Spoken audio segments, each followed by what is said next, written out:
In the misted dawn of 1814, when the pale winter sun clung weakly to a sky the color of tarnished silver, the Ashcombe estate stood in a silence so deep it felt like a held breath. Frost traced delicate, merciless lace upon the cracked windows, and the ancient oaks bowed under the weight of ice, their branches groaning like tired sentinels. Within those crumbling walls, Lady Eleanor Ashcombe moved as softly as a shadow, her booted steps measured upon the warped wooden floors, every creak of timber a warning that time itself was listening.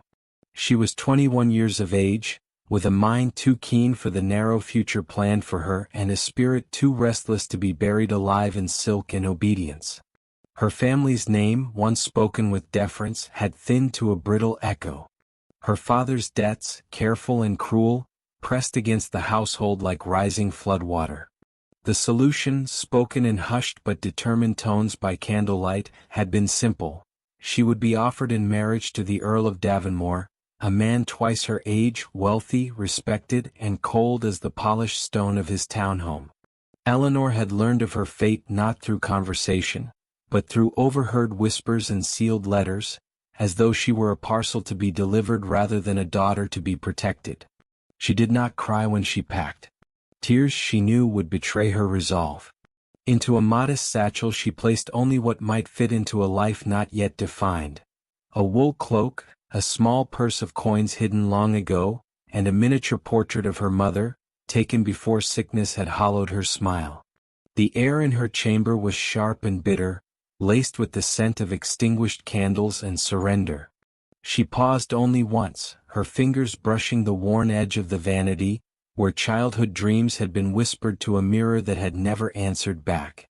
Outside, the world waited in breathless quiet. The gates, wrought in iron and shaped in thorn spirals, stood locked against freedom and held fast by tradition. Eleanor slipped through a narrow side entrance, the cold striking her cheeks like a reproach. The gravel whispered beneath her boots, each step carrying her farther from duty and closer to disgrace. She told herself she belonged to no one, that love was a luxury preserved for those who could afford disobedience, and that escape was not cowardice but survival. The sound of hooves shattered the stillness. She turned, heart contracting, as a solitary rider emerged from the veil of fog.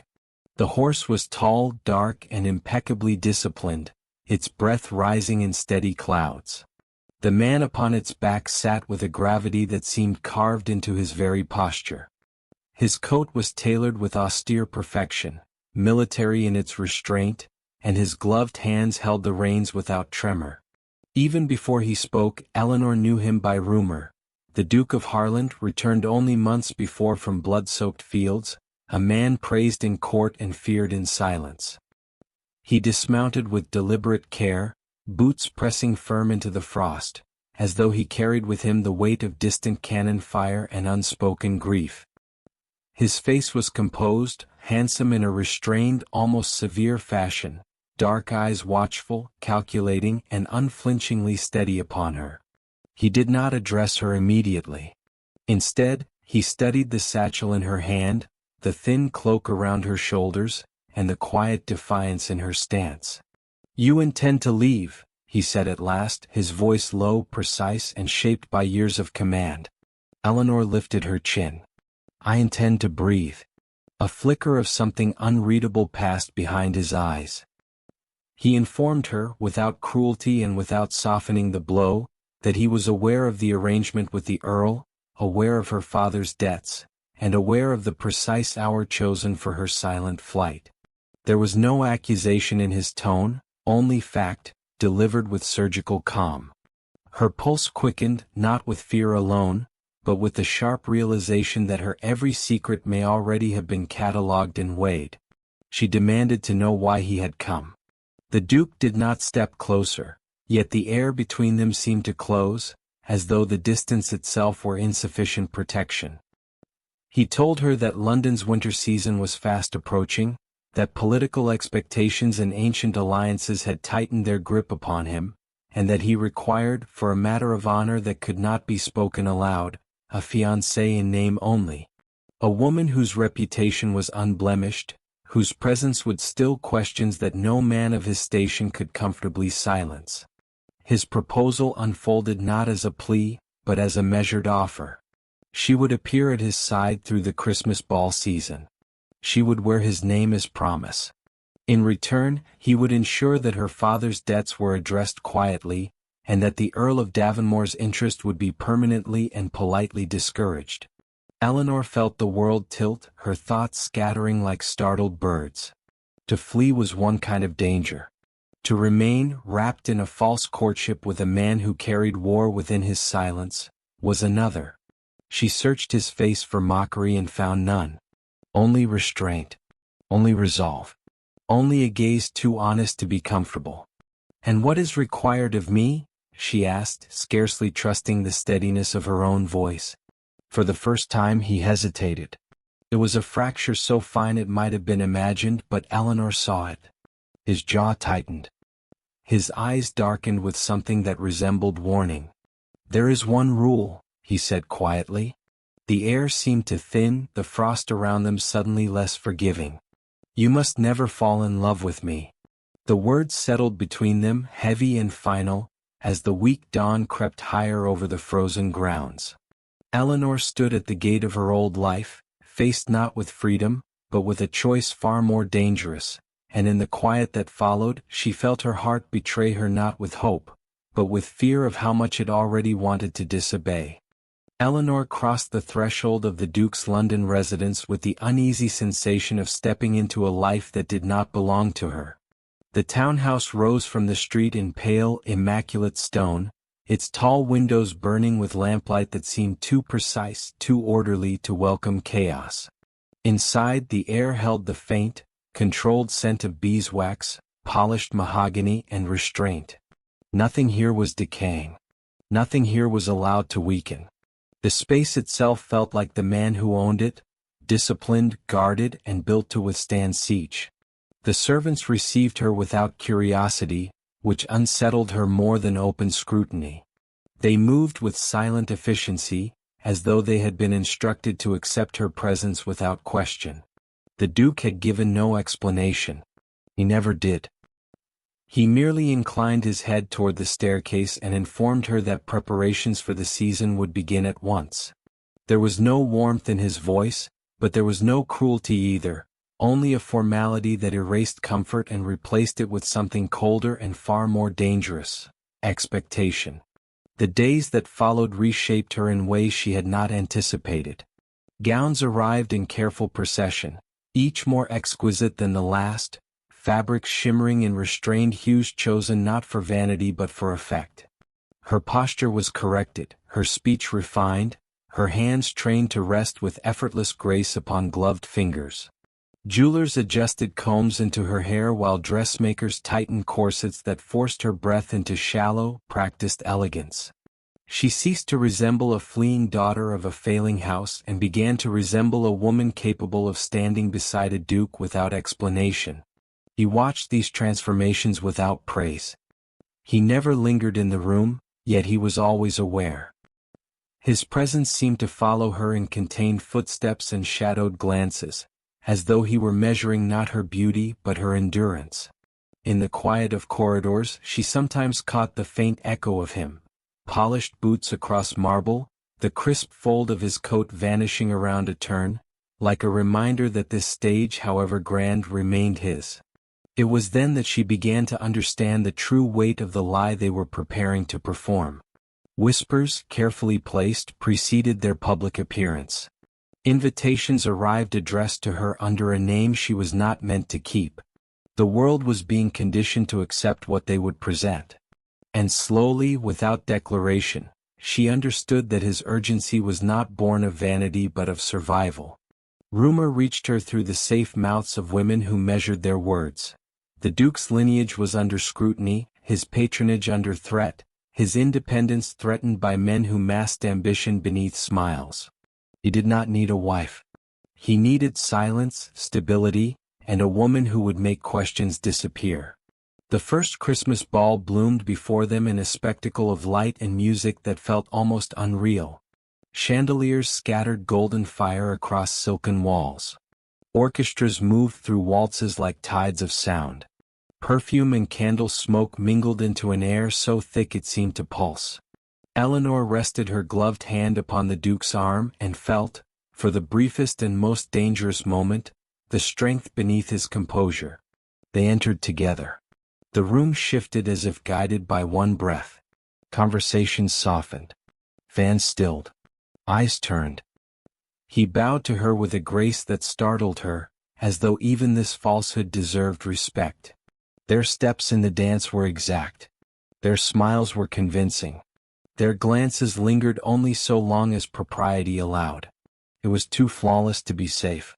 It was too gentle to be false. The rule moved between them like a thin blade.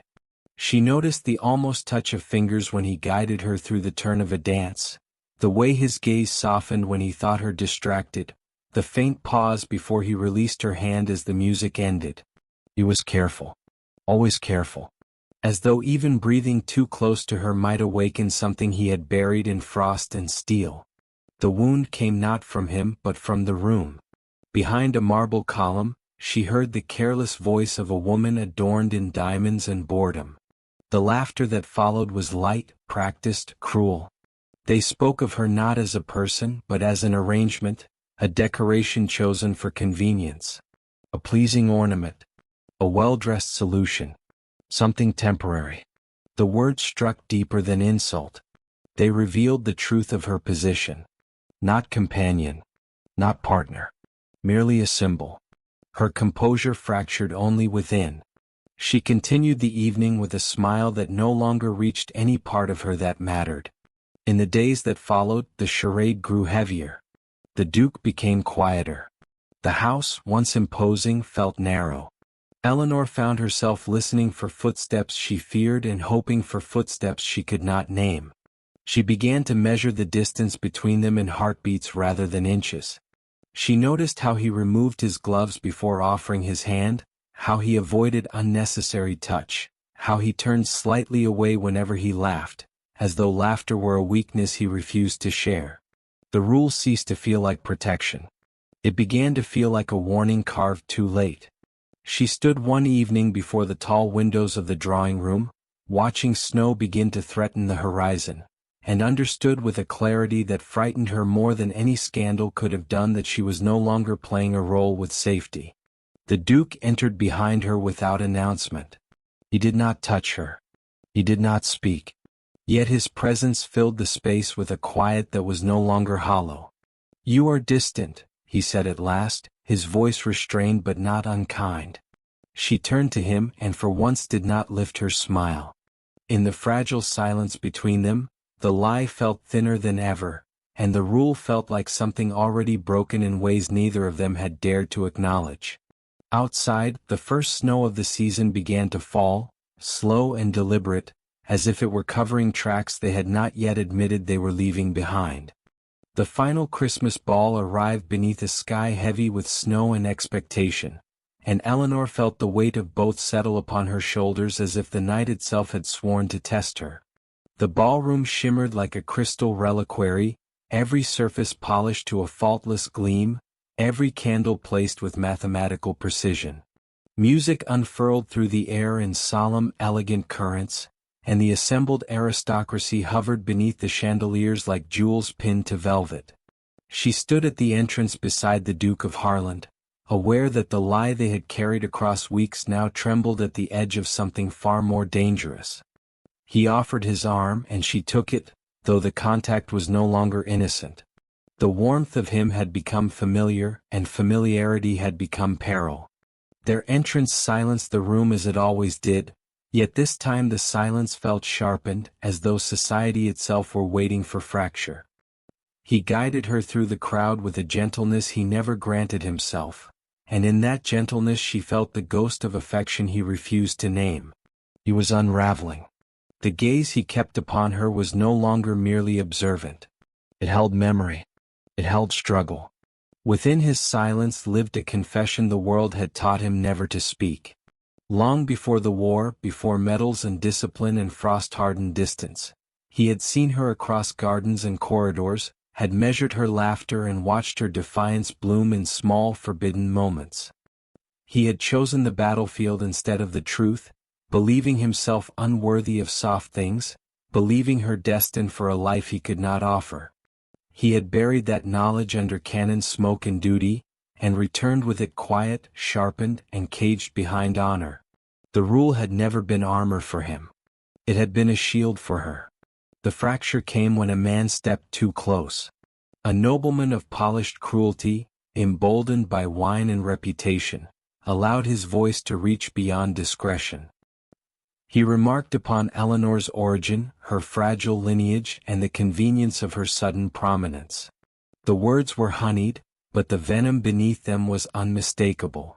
Laughter stirred, uncertain and unwilling, like a creature tested from hiding. Something in the Duke snapped. He stepped forward before Eleanor could breathe, his composure no longer seamless, his voice cutting through the music with a force that did not ask permission. He did not shout. He did not posture. He simply spoke Eleanor's worth with the calm certainty of a man willing to burn a world for the truth of it. The room stilled.